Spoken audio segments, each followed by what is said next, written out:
Jenner and student exercise 8.1 का question number 3 है. So that if the diagonals of a quadrilateral bisect each other at right angles then it is a rhombus. यानी कि कोई quadrilateral दिया है और उसका डायगोनल दोनों ही डायगोनल एक दूसरे को बाइसेक्ट करते हैं राइट एंगल पे, तो हम वो कह सकते हैं कि वो गिवन क्वाड्रिलेटरल हमारा रोम्बस होगा. तो यहाँ पे हमने ABCD एक क्वाड्रिलेटरल ड्रॉ किया है जिसमें कि डायगोनल्स हैं AC और BD. दोनों ही डायगोनल O पॉइंट पे इंटरसेक्ट करते हैं और परपेंडिकुलर फॉर्म करते हैं, यानी 90 डिग्री एंगल फॉर्म करते हैं और एक दूसरे को बाइसेक्ट करते हैं, यानी कि OA की लेंथ OC के इक्वल होगी और OB की लेंथ OD के इक्वल होगी. तो हमें ये प्रूव करना है ये गिवन क्वाड्रिलेटरल हमारा रोम्बस है. इसके लिए हमें ये प्रूव करना होगा कि ये जो साइड्स हैं क्वाड्रिलेटरल की वो इक्वल लेंथ की है, यानी कि AB की लेंथ BC की लेंथ और CD और AD की लेंथ आपस में इक्वल है. इसके लिए सबसे पहले हम ये देखते हैं कि क्या क्या चीजें यहाँ पे गिवन है हमें. तो गिवन में हमारे जो डायगोनल्स हैं वो बाइसेक्ट कर रहे हैं, यानी कि बाइसेक्ट करने का मतलब होता है टू इक्वल पार्ट में डिवाइड करना, यानी कि OA इक्वल टू क्या हो गया OC and OB equal to हो गया OD. दूसरी चीज ये दी है कि ये बाइसेक्ट भी करते हैं और राइट एंगल फॉर्म करते हैं, यानी कि सारे angles AOD equal to AOB equal to BOC equal to COD. ये सारे ही एंगल 90 डिग्री के होंगे. अब दो ट्राइंगल्स यहाँ पे पूरा क्वाड्रिलेटरल 4 ट्राइंगल्स में डिवाइडेड है, तो हम 2 ट्राइंगल्स लेके इसको कॉन्ग्रुएंट प्रूफ करेंगे. तो प्रूफ में लिखेंगे पहले हम AOB लेंगे और BOC. तो in triangle AOB and triangle BOC, इन दोनों ही ट्राइंगल में हम देखेंगे क्या क्या पार्ट इक्वल है. तो OB OC के इक्वल है, OB equal to OC, it is given. Next हमारा angle AOB equal to angle BOC, both are 90 degree, दोनों ही 90 डिग्री के हैं. और तीसरा पार्ट क्या है OB is common, OB is common, दोनों ही ट्राइंगल में OB कॉमन है. तो यहाँ पे हमारे 3 पार्ट दोनों ही ट्राइंगल के इक्वल हो गए. तो हम कह सकते हैं triangle AOB is congruent to triangle BOC by किस क्राइटेरिया से है S angles side angle side angle side criteria से. तो इससे कंक्लूजन ये निकल के आता है कि हमारी जो यानी कि अगर 2 ट्राइंगल्स कॉन्ग्रुएंट है यानी कि उसके करस्पॉन्डिंग साइड्स भी आपस में इक्वल होंगे. तो यानी कि AB किसके इक्वल हो गया BC के. तो यहां से कंक्लूजन निकला AB इक्वल टू BC. तो ये फर्स्ट पार्ट का कंक्लूजन निकला कि 2 साइड्स इक्वल आ गए हमारे. अब हम सेकंड और थर्ड वाले ट्राइंगल को लेंगे और कॉन्ग्रुएंट प्रूफ करेंगे.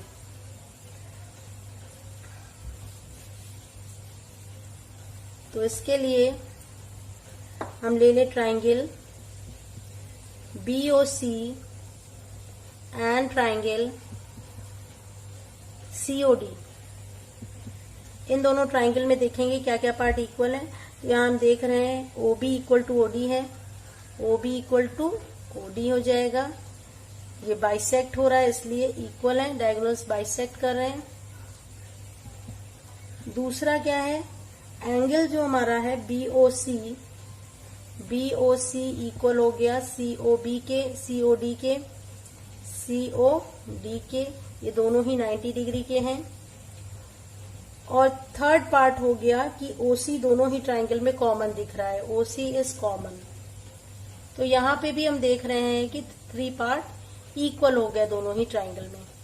तो हम कह सकते हैं triangle BOC is congruent to triangle COD by SAS criteria, यहाँ भी SAS क्राइटेरिया से दोनों ही ट्राइंगल कॉन्ग्रुएंट प्रूफ कर। अब इसका भी क्या कंक्लूजन निकलता है कि BC हमारा CD के इक्वल होगा, BC इक्वल टू CD हो जाएगा बाय CP CT, यानी corresponding part of congruent triangle, क्योंकि दोनों ही ट्राइंगल हमारे का कॉन्ग्रुएंट प्रूफ हो गए, इसका मतलब दोनों ही ट्राइंगल के पार्ट्स एक दूसरे के इक्वल होंगे। तो यहाँ पे सेकंड पार्ट भी हमारा कंप्लीट हो गया। थर्ड में हम क्या लेते हैं, अब हम दूसरे ट्राइंगल लेंगे, यानी OCD लेंगे और ODA लेंगे, ये दोनों ट्राइंगल हम लेंगे। अब इन दोनों को भी हम कॉन्ग्रुएंट प्रूफ करेंगे।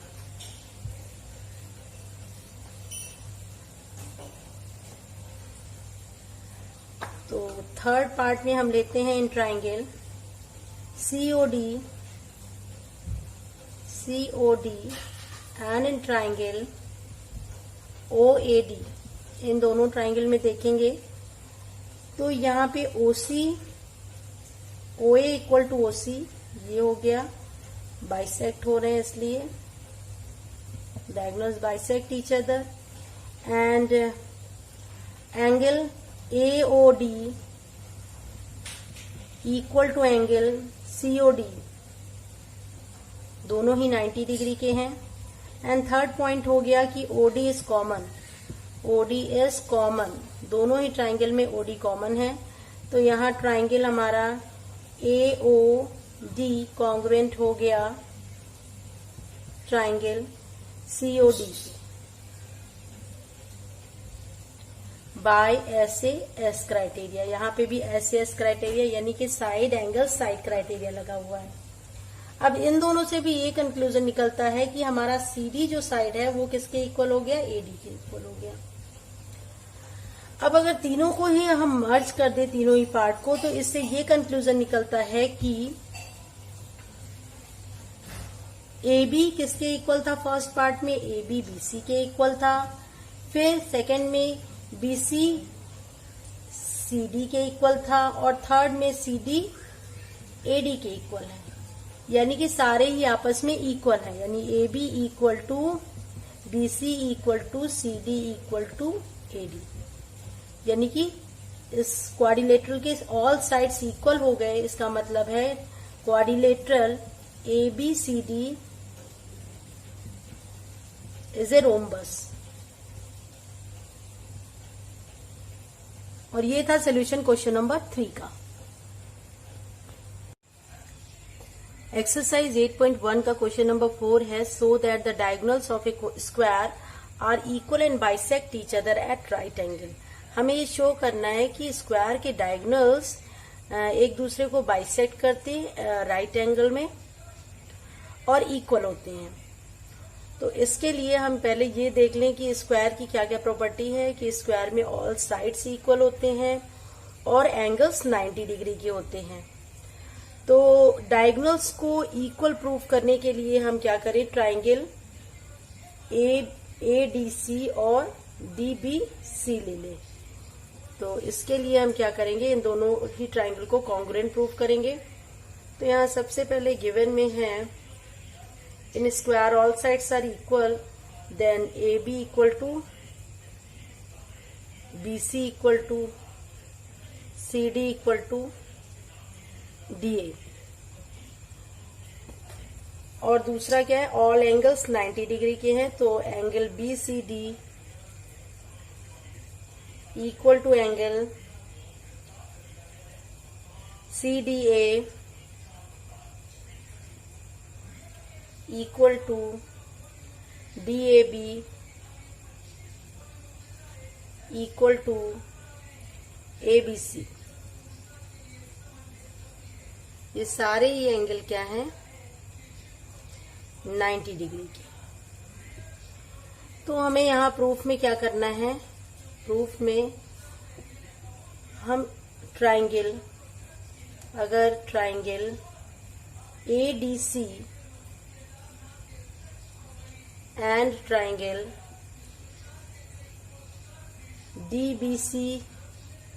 DBC में देखें कि क्या क्या चीजें इक्वल है, क्योंकि हमें इन दोनों ही ट्राइंगल को कॉन्ग्रुएंट प्रूफ करना है। तो ADC में हमारा AD साइड BC साइड के इक्वल है, तो हम यहाँ लिख सकते हैं AD equal to BC by the property of square. Opposite sides, all sides are equal, and opposite sides are also equal. All sides are equal in square, तो sides equal होंगे. सेकेंड चीज हम ये देख रहे हैं, इन दोनों ही ट्राइंगल में ये वाला एंगल ADC और BCD दोनों ही 90 डिग्री के होंगे और दोनों ही इक्वल होंगे, क्योंकि स्क्वायर की प्रॉपर्टी से all angles are equal and measurement of each angle is 90. तो angle ADC equal to angle BCD equal to 90. Third हम पॉइंट अगर देखें इसमें कि क्या चीज यहाँ इक्वल है, तो DC जो है साइड वो दोनों ही ट्राइंगल के लिए कॉमन है, तो DC इज कॉमन. अब 3 पार्ट इक्वल हो गए, तो हम ये कह सकते हैं triangle ADC congruent to triangle DBC by side angle side angle side criteria से. अब जब दोनों ही ट्राइंगल कॉन्ग्रुएंट हैं, तो यानी कि दोनों ही triangle equal shape and size के हैं, यानी कि फर्स्ट ट्राइंगल के सारे sides and angles second triangle के करस्पॉन्डिंग साइड्स एंड एंगल्स के इक्वल होगा. इसका मतलब हमारा जो इसका साइड BD था वो AC के इक्वल होगा. AC इक्वल टू क्या हो जाएगा, BD हो जाएगा by CT means corresponding part of congruent triangle.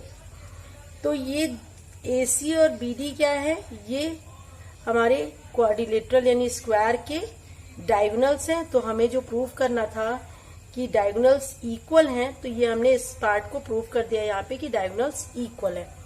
अब हमें ये प्रूव करना है कि डायगोनल बाइसेक्ट करते हैं एक दूसरे को. तो इसके लिए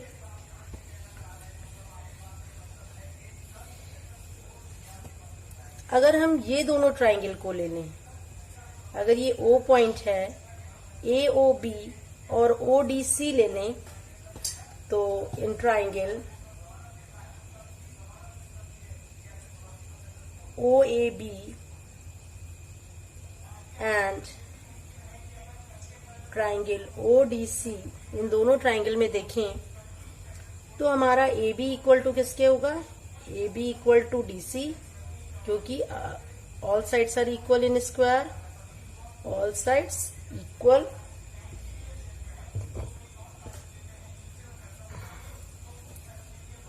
और यहाँ पे स्क्वायर में क्या है कि स्क्वायर में अपोजिट साइड्स पैरेलल भी होते हैं. तो ये वाला एंगल जो है और हमारा BD जो है, BD ट्रांसवर्सल का वर्क करेगा, तो ये वाला एंगल इस एंगल के इक्वल हो जाएगा और ये वाला एंगल इस एंगल के इक्वल हो जाएगा. तो यहाँ पे हम लिखेंगे एंगल ABD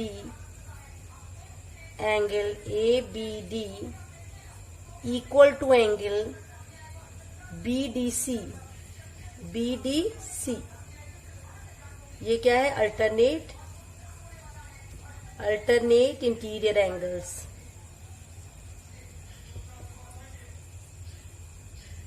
पैरेलल लाइन के केस में अल्टरनेट इंटीरियर एंगल्स इक्वल होते हैं. दूसरा ये भी अल्टरनेट इंटीरियर एंगल है, तो एंगल हमारा BAO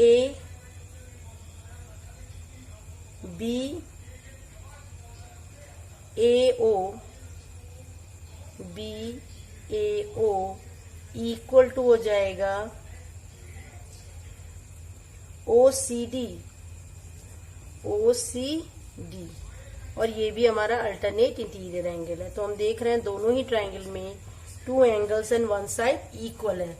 तो यहाँ पे क्राइटेरिया हो जाएगा, दोनों ही ट्राइंगल हमारे आपस में कॉन्ग्रुएंट हो जाएंगे. तो triangle OAB is congruent to triangle ODC by, यहाँ पे क्या है, एंगल साइड एंगल प्रॉपर्टी लग रही है, तो ASA क्राइटेरिया यहाँ लगेगा दोनों ही।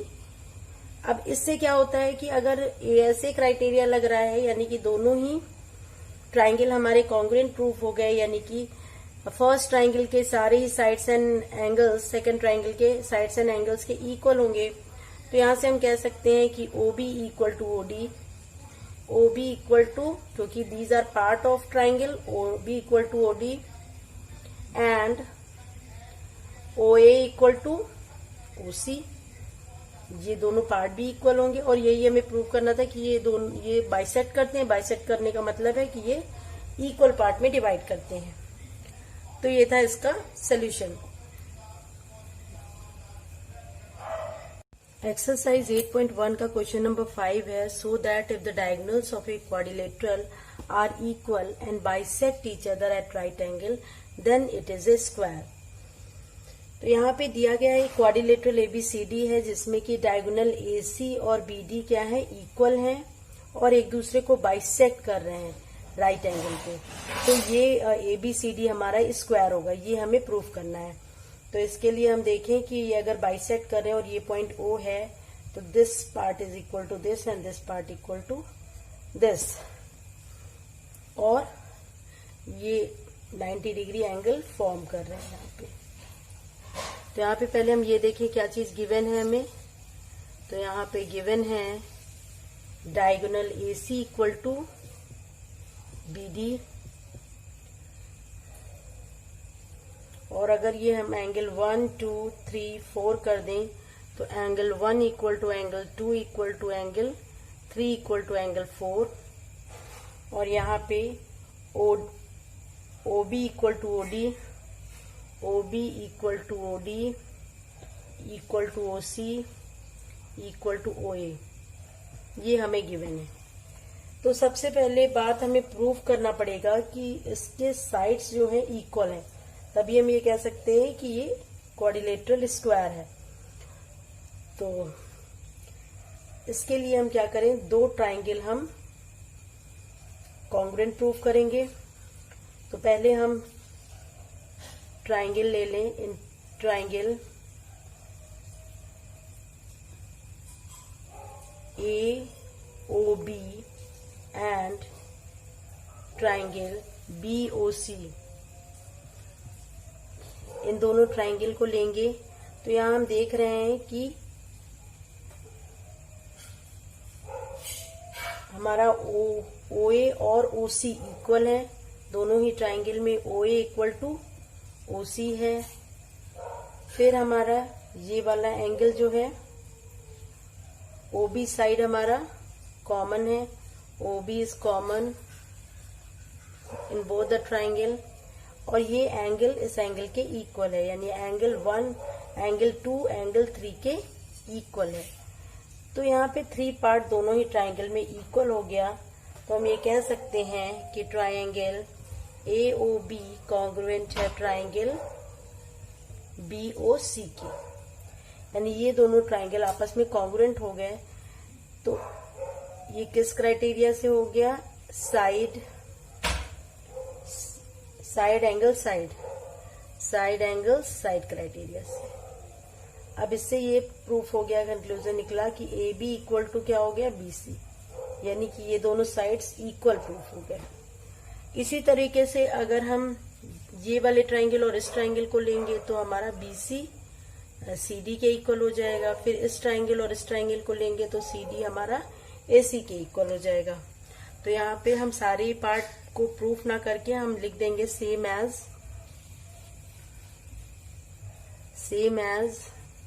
पहला हमारा आ गया था AB equal to BC, then same as करके लिख देंगे। इन दोनों को लिया तो AB BC के इक्वल हो गया, इन दोनों को लेंगे तो BC CD के इक्वल आएगा, BC इक्वल टू CD आ जाएगा जब इन दोनों ट्राइंगल को हम कॉन्ग्रुएंट प्रूफ करेंगे। देन इन दोनों ट्राइंगल को प्रूफ करेंगे तो CD किसके इक्वल आ जाएगा, AD के आ जाएगा। तो यानी कि हम यहाँ कह सकते हैं ऑल फोर साइड्स जो हैं A B equal to B C equal to C D equal to A D, सारे साइड्स हमारे इक्वल हो गए।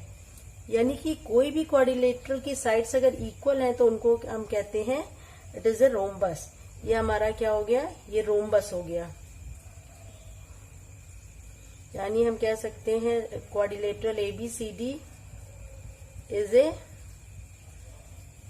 रोम्बस। मगर हमें यहाँ प्रूफ क्या करना है कि एबीसीडी हमारा स्क्वायर है। तो रोम्बस और स्क्वायर में यही फर्क होता है कि रोम्बस में एंगल्स इक्वल और 90 डिग्री के नहीं होते, और जबकि स्क्वायर में सारे एंगल्स 90 डिग्री के होते हैं। तो अब हमें ये प्रूफ करना है कि ऑल एंगल्स आर 90 डिग्री।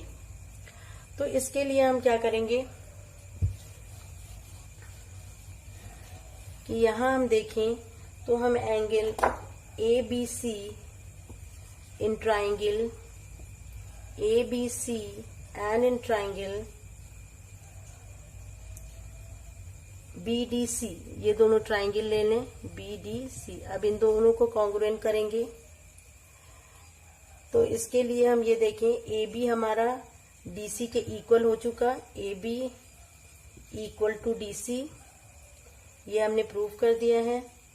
और BC is common, BC is common, दोनों ही ट्राइंगल में BC कॉमन है। और हमारा ये गिवन था AC जो डायगोनल है वो BD के इक्वल है, ये गिवन था। तो यहाँ भी तीन पार्ट हमारे इक्वल हो गए। तो हम कह सकते हैं ट्राइंगल ABC कॉन्ग्रुएंट है ट्राइंगल BDC के। तो यानी कि ये किस क्राइटेरिया से हो गया, SSS क्राइटेरिया से। और हमें क्या प्रूव करना है, ये एंगल और ये एंगल यहां से इक्वल हो गए। तो हम लिख सकते हैं angle B equal to angle C by CPCT। CPCT से ये दोनों ही एंगल आपस में इक्वल हो गए। अब हमें क्या प्रूव करना है, ये दोनों को 90 प्रूव करना है। तो अगर ये ABCD हमारा रोम्बस है तो रोम्बस में अपोजिट साइड्स पैरेलल होते हैं। तो ये दोनों एंगल्स क्या हैं, को इंटीरियर एंगल्स फॉर्म कर रहे हैं। तो को इंटीरियर एंगल्स का सम पैरेलल लाइन के केस में क्या होता है, angle B plus angle C equal to 180 हो जाएगा, क्योंकि क्या है ये को इंटीरियर एंगल्स हैं। तो ये दोनों angle B plus angle B लिखेंगे तो वो 180 के इक्वल हो जाएगा। तो 2 एंगल B इक्वल टू हो जाएगा 180। देन एंगल B की वैल्यू आ जाएगी 90 डिग्री। तो यहाँ से एंगल B की वैल्यू 90 आ गई और C की वैल्यू भी 90 होगी, क्योंकि B C के इक्वल है, दोनों 90 हो गए। और एक और प्रॉपर्टी है रोम्बस की कि अपोजिट एंगल्स आर इक्वल। तो एंगल C किसके इक्वल होगा, एंगल A के, और एंगल B किसके इक्वल होगा, एंगल D के। तो यानी कि चारों ही एंगल्स 90 डिग्री के प्रूफ हो गए। तो हम कह सकते हैं कि हमारा गिवन क्वाड्रिलेटरल स्क्वायर है, क्योंकि इसमें सारी साइड्स इक्वल प्रूफ हो गई और सारे एंगल्स 90 डिग्री के हो गए। एक्सरसाइज 8.1 का क्वेश्चन नंबर 6 है, diagonal AC of parallelogram ABCD bisect angle A so that it bisect angle C also and ABCD is a rhombus। अगर यहाँ पे हमें ABCD एक पैरेललोग्राम दिया गया है और AC इसका डायगोनल है, तो यहाँ पे ये कह रहा है कि अगर AC एंगल A को बाइसेक्ट कर रहा है, यानी दो इक्वल एंगल में डिवाइड कर रहा है, तो ये C को भी इक्वल एंगल में डिवाइड करेगा।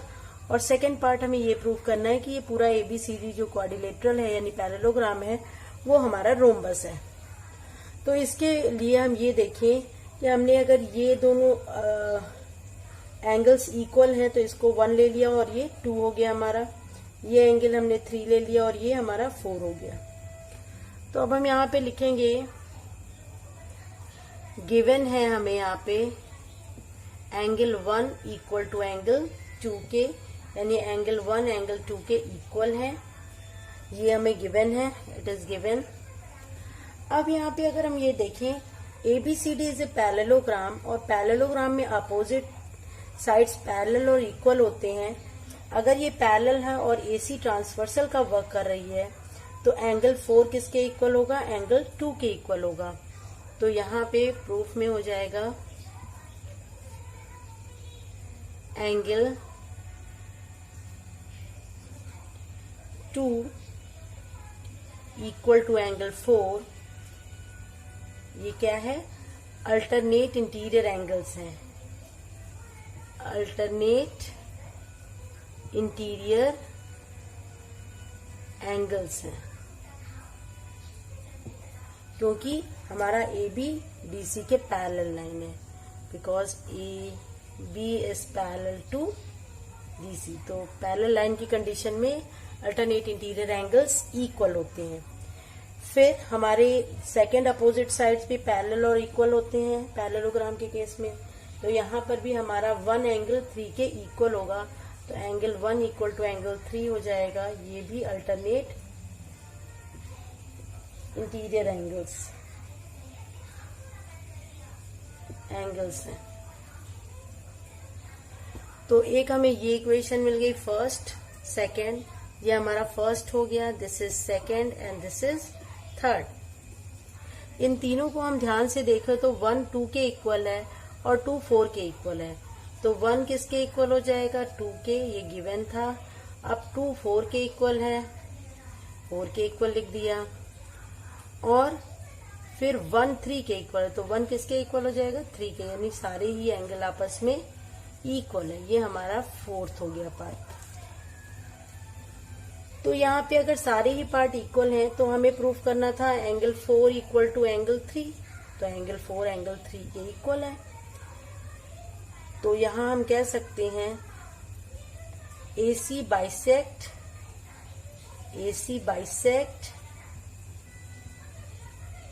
एंगल C ऑल्सो, यानी कि AC हमारा जो AC डायगोनल है वो एंगल A के साथ साथ C को भी बाइसेक्ट कर रहा है। तो ये था फर्स्ट पार्ट का सॉल्यूशन। अब सेकंड पार्ट में हमें क्या प्रूफ करना है, ABCD जो है वो रोम्बस है, और रोम्बस के लिए हमें ये प्रूफ करना है कि सारे ही साइड्स जो हैं इक्वल हैं लेंथ के। तो इसके लिए हम क्या करेंगे,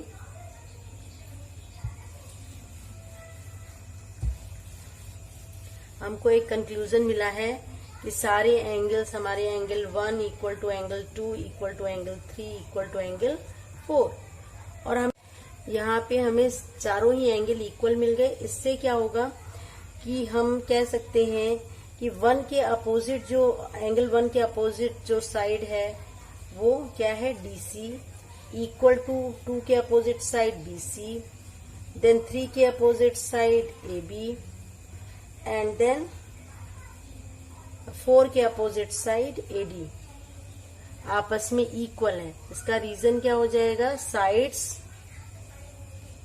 opposite to equal angles are equal. तो ये था सोल्यूशन क्वेश्चन नंबर 6 का।